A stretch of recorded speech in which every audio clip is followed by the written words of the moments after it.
Well, hi everybody, this is Steve, D9 Games. The video I'm going to throw out today, I'm calling the 4 pillars of great game mastering. Now, the first thing that comes to mind when I present that title is let it be known that I only strive to be a great game master. So these are the things that I humbly feel are important. How's that? My gaming history, so sometime in the mid 1980s, 1987, 1988, I was running games for my brothers and his friends, my younger brother and his friends.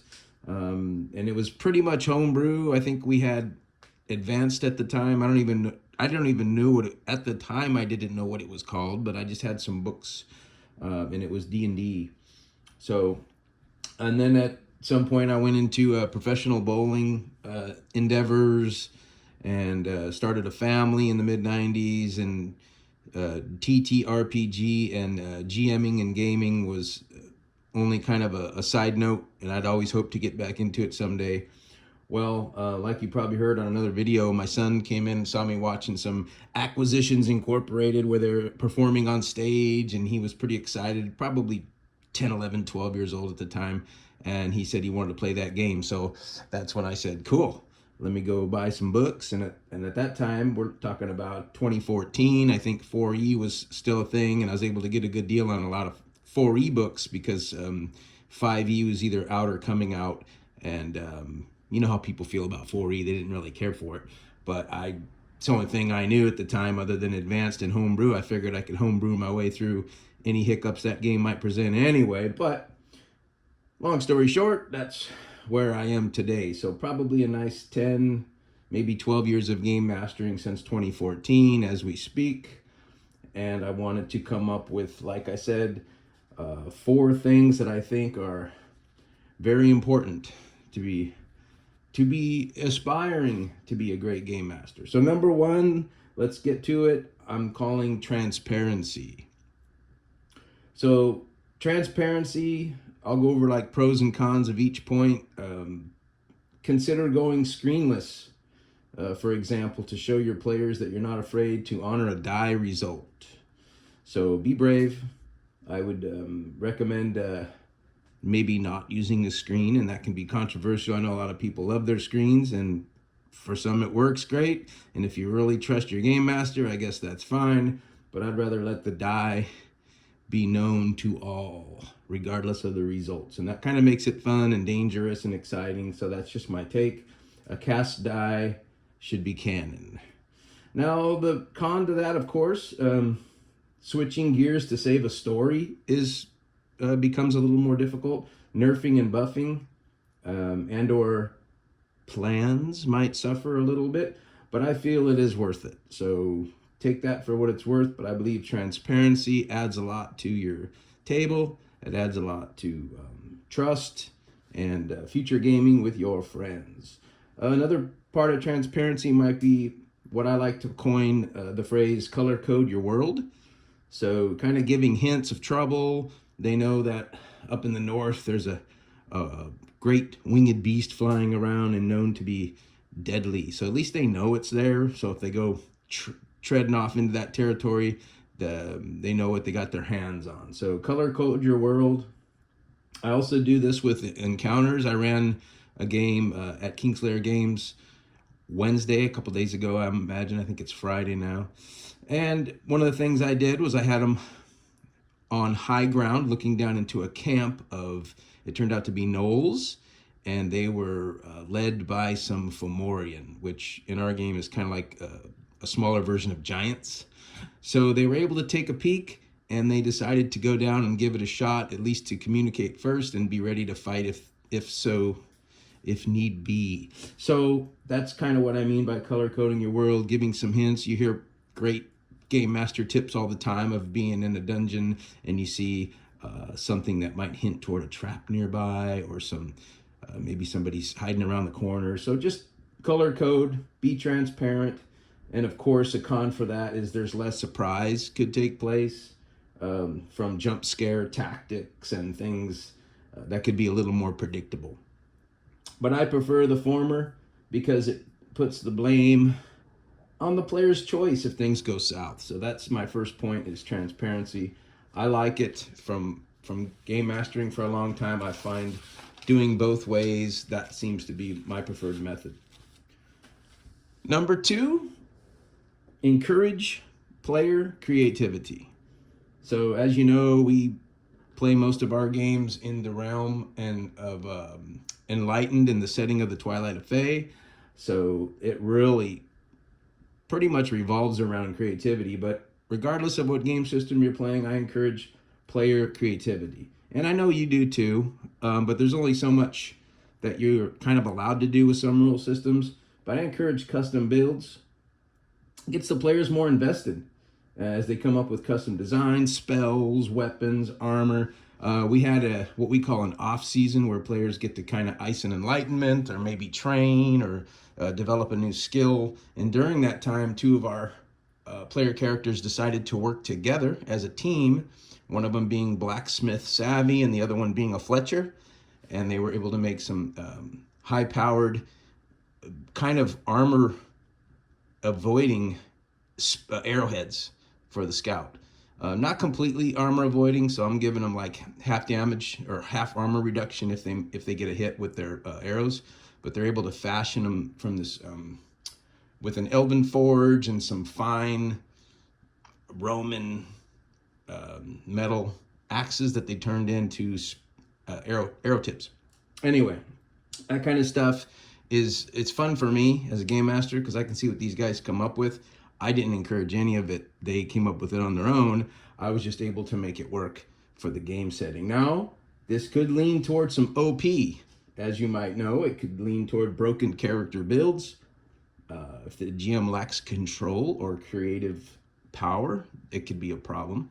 Depending on the game system that you're playing. So again, we use Enlighten. It offers and it leans itself toward custom and the ability to freely ramp up the dials if things get a little too powerful, and that's not a problem for us. So, but it also leans toward a more fresh take as the game master. So due to not knowing what's to come, I prefer the challenge over a more quantified can and cannot system. So it's also more rewarding when it works for both player and the game master. So that's encourage players' creativity. Number 3 is flexibility. So as you all know, flexibility is the main thing. You hear people talk about improv. You hear people talk about reading the box text or not reading the box text. And there's probably mountains of information online about that through YouTubes and whatnot. But flexibility is the key to running great games. It really is. You have to kind of embrace it, buy into the not knowing what will happen at the session, and find out what so many love about playing this game, both the players and the GM, and then have some lists and charts ready. So yeah, that's what it's all about, the flexibility of it. Yeah, there's ups and downs. I'll go over the cons in a minute, but you really value listening over speaking as a game master.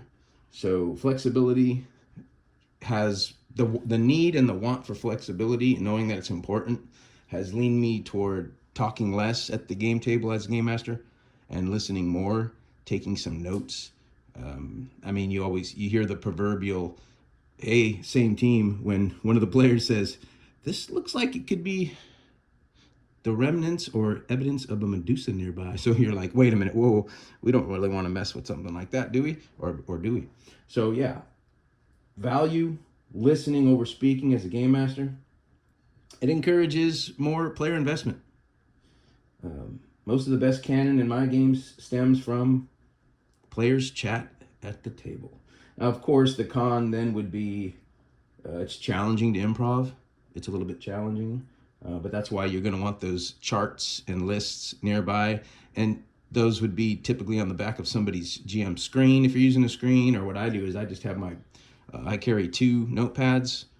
One's my battle pad where I do all my kind of battles and notes on the fly, and then underneath I'll have a pad if I have some information that I might want a little bit secret, if they're sitting too close to me and they want to peek over and see what my list looks like.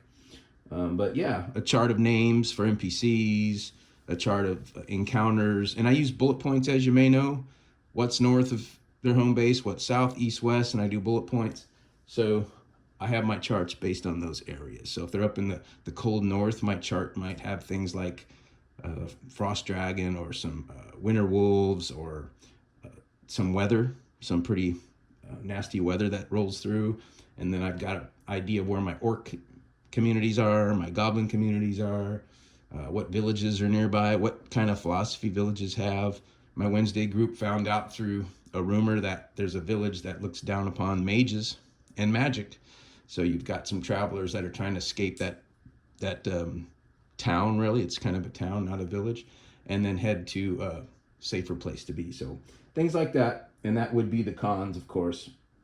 It could take from world building believability when you're too flexible. You're too flexible, they might go, is that really what's happening here from that random chart? Is there really a cyclops hanging around the city? So you just have to watch that, but you put some quality effort into your lists and charts, and that will support your flexibility, which I believe to be the third pillar there of great game mastering. Another problem with being too flexible, you have to be careful. Players can manipulate or take advantage of the game master. They know how flexible you are and how much you're kind of listening to them. And trust me, I don't broadcast this all this information because I don't want them to be tempted to take advantage of me as the game master. But remember, GMs still have the final ruling, the final say. So that's kind of what supports that. Number 4 is flow. So I felt that, and I'm sure there's 10 important things to being a great game master, but number 4 in my book and final for this video is flow. And that's one of the things we designed our Enlighten system around, is flow, being able to buzz around the table in a timely manner. And it kind of tickles me when I see a player go, I'm up again, it's my turn already, wow, okay, I'm gonna do this, boom, boom, boom, because we've kind of designed it, and we've been designing it for a few years now. So flow, put your players to work, will help flow. And you might remember some of my videos of player roles. You might be looking in the PDF and you'll see things like assigning a caller, a mapper, a treasurer, a note taker, a journalist, a quartermaster, and a general. And there's a few others. There's like a rules lawyer and a snack retriever. I don't know. But anyway, put your players to work so that it takes a little bit of pressure off the shoulders of the game master and lets them be more creative, because it's all about being creative, and it's really hard to do when you're doing all the taxes and the homework. So for example, again, on Wednesday we have a priest who I've said, hey, I want you to be the caller. So when everybody starts arguing or taking a vote and blah blah blah, I'm going to look at you and go, okay, what's it going to be? And he seems to take it pretty well, and he's excited about it. He's like, yeah, that's a cool challenge. Get to be the one to say, let's go left instead of right. And if there's a TPK, it kind of feels like it's on him, but it's better than being on the game master. So put your players to work, study the player roles, either that I've recommended or other people have recommended.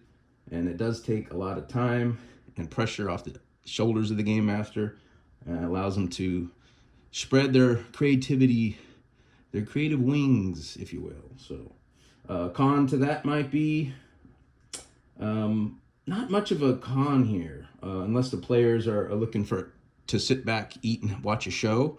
That might be a con for them. They're like, you mean I got to track what our NPCs are doing, the health of them, and what kind of treasure that the group's carrying? Yes, that's not too much to ask for when there's 5 or 6 or 7 players, and each one takes a little task that they do along with playing the game. The journalist can journal after the game. The note taker just has to write down things that I say, whether it be a name, a mission, a hint, or something, and they take their little notes. That way they're not looking at you as the game master later, 2-3 weeks later, and go, hey, what was the name of that guy again? I don't know, ask your note taker, which is typically the mage in our game. So anyway, stay loose, avoid crunch, judgments over rulings, and judgments and calls on the fly over rules, but staying loose is part of flow too. You get to a place where something gets a little crunchy, or somebody wants to tack on a little rules lawyering out of sequence, you just say, hey, let's just play it with 1 degree of ease and move on. And then that's when you start to build like a relationship of trust and gain a different way of flowing with your players. So Change gears like you do a morale check if things get crunchy in battle. This battle goes on for more than about 3 or 4 rounds, and I start going, do I need a timer? Okay, let's roll a timer and see if this dragon's gonna be brainwashed from this mind flayer to come down and grab one of them to add to their prisoners, or whatever the case may be. Morale check, timer die, things like that, and that'll keep the flow as well. So the con on flow could be a challenge. Could appear to some players that you're avoiding the rules, or raw, they would say, but that's old school, man. That's kind of how it goes. So transparency, creativity, flexibility, and flow are what I feel to be the 4 pillars of attempting to be a great game master. So that's it for today. Hope everybody's doing well. Until next time, peace.